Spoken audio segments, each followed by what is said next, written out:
Boston had some street takeovers that we saw. Are you going to work with or try and work with the mayor of Boston? And then they have a World Cup. They have several World Cup games. I know Argentina knows about World Cups. They have several World Cup games. Could those games move to cities that do work with you? We could take them away. I love the people of Boston. I know the games are sold out. But your mayor is not good. There are worse than her. At least she's intelligent. You know, some are extremely low IQ. Those bother me more. She's intelligent, but she's radical left. And they're taking over parts of Boston. That's a pretty big statement, right? We could get them back in about 2 seconds. All she has to do is call us. We'll go in and take them back. But she's afraid to because she thinks it's bad politically. She could take them back, too. The Boston police are great. I mean, I know them. They love me. She'll never tell them to go after Trump because they love me and I love them. And I got a tremendous police vote and military vote, you know, and fireman vote, all of them. No, I think she is hurting Boston.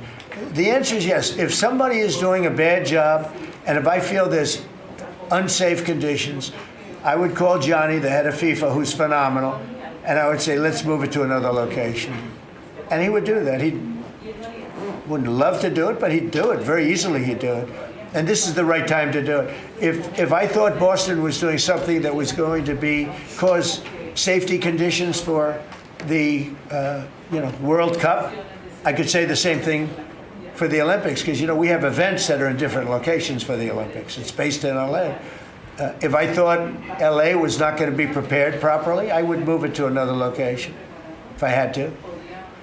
On that one, I'd probably have to get a different kind of a permission, but we would do that.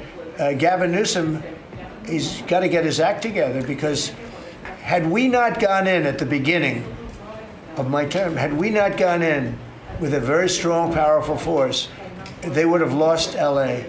Now, you already lost 25,000 houses to fires. You got a big scar right in the middle of the city. And that should have never happened, because they should have had the water flowing in from the Pacific Northwest. All they had to do is open up the valves. He didn't want to do it.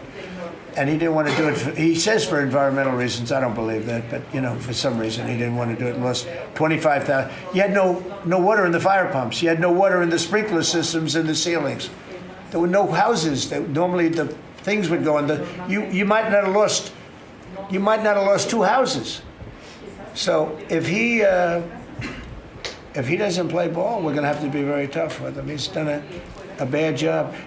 Just to finish off on that, so when we went in, we did a phenomenal job. We went in with great force, and that was the end of it. We put it out. We extinguished that fire, which was agitation, and it was a very dangerous position to be in. And we went and did a great job. But the chief, said we could have never done this without President Trump and without the federal government coming in. Okay, that was it. He said that. Now, 2 or 3 weeks later, he said, we could have done it. But he knows he couldn't. The city was going to be taken over if I didn't go in. And you have to remember that. Los Angeles was going to be taken over. And we have it where the chief said it, I believe, numerous times. But that was as it was happening. That was a rough one. That was nasty. And if we saw a situation like that, we'd be forced to make a move. Boston better clean up their act. That's all I can say.